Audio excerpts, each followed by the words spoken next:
لا إله إلا الله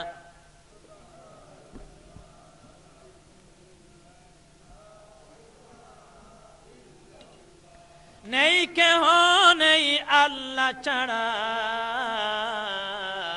লা ইলাহা ইল্লাল্লাহ লা ইলাহা ইল্লাল্লাহ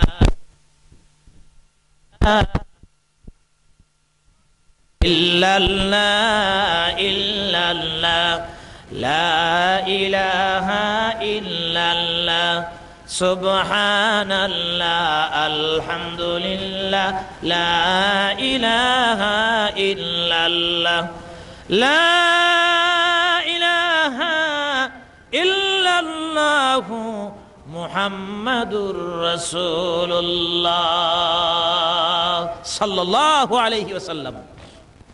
আমার ভাইরা, আমি বলছিলাম হযরত আব্দুল্লাহ বিন হুযায়ফার কথা কি জবাব দিলেন কাফেরের সামনে, চিন্তা করে দেখুন। হযরত আব্দুল্লাহ বিন হুযায়ফা বললেন, তুমি কি মনে করেছো মৃত্যুর ভয়ে কাঁদছি? মুমিন মুসলমানেরা কোনোদিন মৃত্যুকে ভয় করে না। মৃত্যু হচ্ছে মুমিনের আলিঙ্গন, মৃত্যু হচ্ছে মুমিনের বন্ধু, মৃত্যু হচ্ছে মুমিনের জন্য আল্লাহর পক্ষ থেকে একটা প্রেজেন্টেশন, উপহার। সুবহানাল্লাহ বলেন।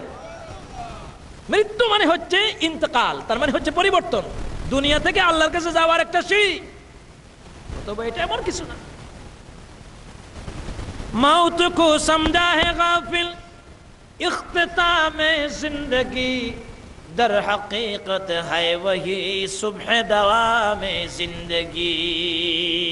যারা অলস, যাদের অন্তরের ভিতরে আল্লাহর ভয় নাই, ইমানের শক্তি নাই, কেবল ওই মানুষগুলি মৃত্যুকে ভয় করে, মনে করে দুনিয়ায় সব, মৃত্যুর পরে আর কি।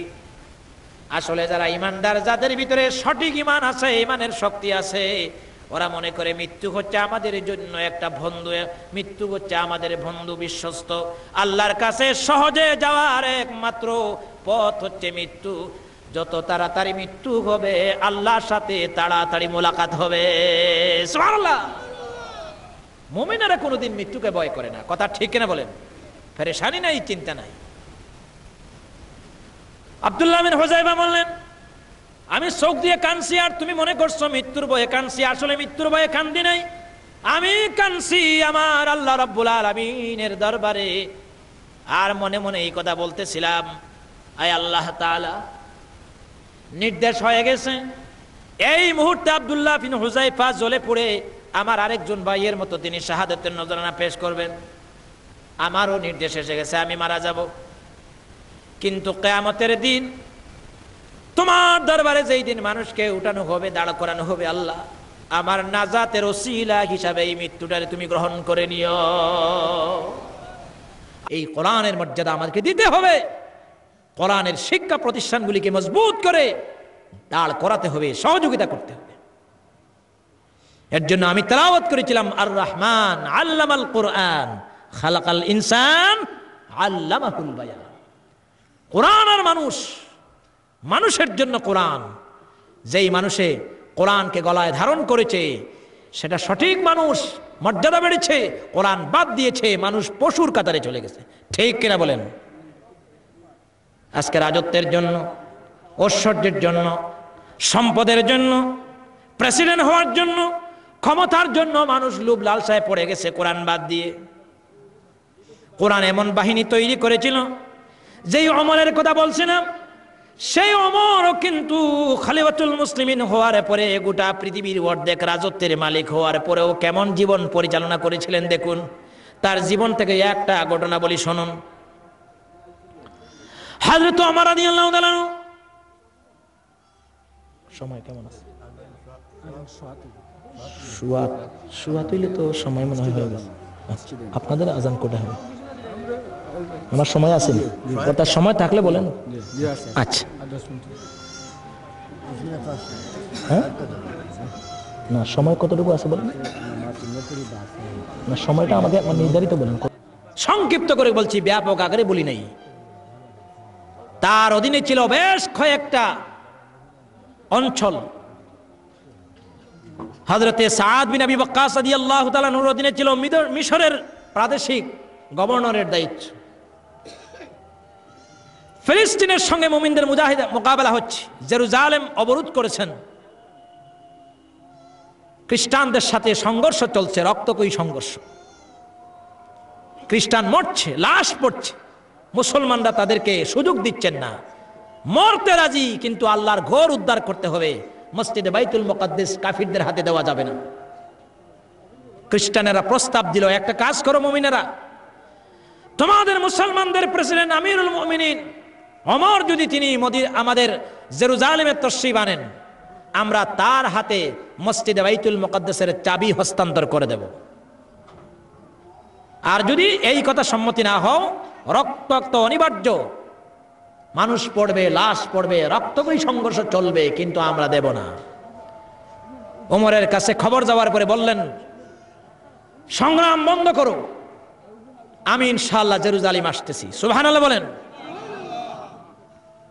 নির্দেশ পাওয়ার পরে জেরুজালেম নগরীতে বিপুল সংখ্যক খ্রিস্টানবাসী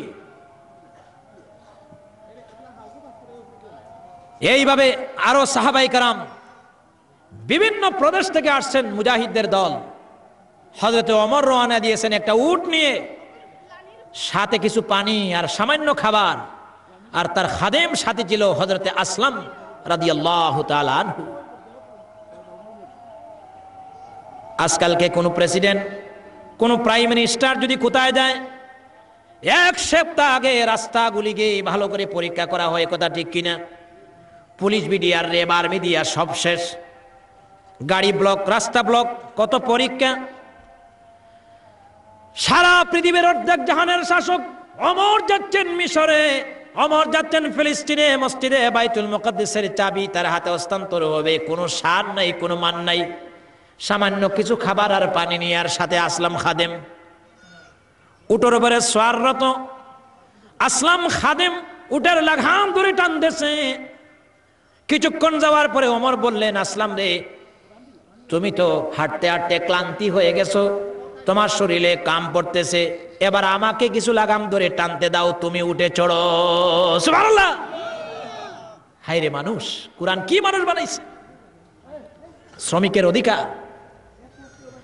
আসলাম বলে, খলিফা হইয়া আপনি এই কাজটা কিভাবে করবেন? আমার দায়িত্ব হলো উটের লাগাম ধরে নিয়ে যাওয়া, মানুষ দেখলে কি বলবে?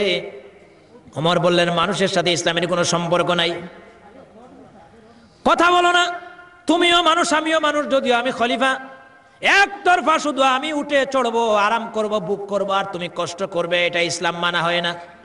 কিয়ামতের দিন এর জন্য যদি আল্লাহ পাক আমাকে জিজ্ঞাসা করেন, ওমরে আল্লাহর দরবারে কি জবাব দেবে?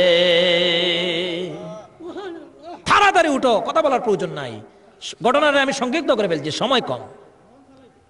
আমার ভাইরা, এইভাবে পালাক্রমে একবার হযরত ওমর, আরেকবার তার খাদেম উটের রশি ধরে লাগাম ধরে ধরে টানতেছেন। যেই সময়ে জেরুজালেমের নিকটবর্তী হয়ে গেছেন, হাজার হাজার খ্রিস্টানেরা চতুর্দিকে মুসলমান, ওমরের অপেক্ষমান। সেই সময় হযরত ওমর রাদিয়াল্লাহু তাআলা আনহুর পালাক্রমে রশি টানার পালা পড়ে গেছে। আসলাম বলছে, বাদশা জাহাপনা, আমাকে লজ্জা দিয়েন না, এবার আল্লাহর ওয়াস্তে উটের উপরে আপনি চড়েন। ওমর বলছেন, সমান অধিকার, আমি যদি তোমার চাইতে একটু বেশি আরাম করি, বুক করি, কিয়ামতের দিন জবাব দিতে পারবো না। বলে, হুজুর এই কথা বলবেন না, মানুষগুলি কিন্তু প্রেসিডেন্টকে দেখার জন্য আগ্রহে আছে। ওমর বলছেন, সেগুলা কোনো দরকার নাই, প্রেসিডেন্ট কি আবার, কথা বলো না, এবার তুমি উঠে চড়ার অধিকার, আমি লাগাম ধরিয়ে নেওয়ার অধিকার। খাদেমকে উটের উপরে উঠায়া হযরত ওমর খলিফা হইয়া উটের লাগাম ধরে টেনে টেনে নিয়ে যাচ্ছেন জেরুজালেমের দিকে। সুবহানাল্লাহ। ওরা কিন্তু ওমরের নাম শুনছে, চোখে দেখে নাই, মনে মনে ভাবছে উটের উপরে যিনি সোয়ার আছেন তিনি হয়তো হযরত ওমর রাদিয়াল্লাহু তাআলা। এর মাঝে ওমরের গায়ে উল্লেখযোগ্য একটা জামাও নাই, ভালো জামাও নাই, যে জামাটা পরিয়ে গেছেন এই জামার ভিতরে 14টা তালি মারা। আল্লাহু আকবার।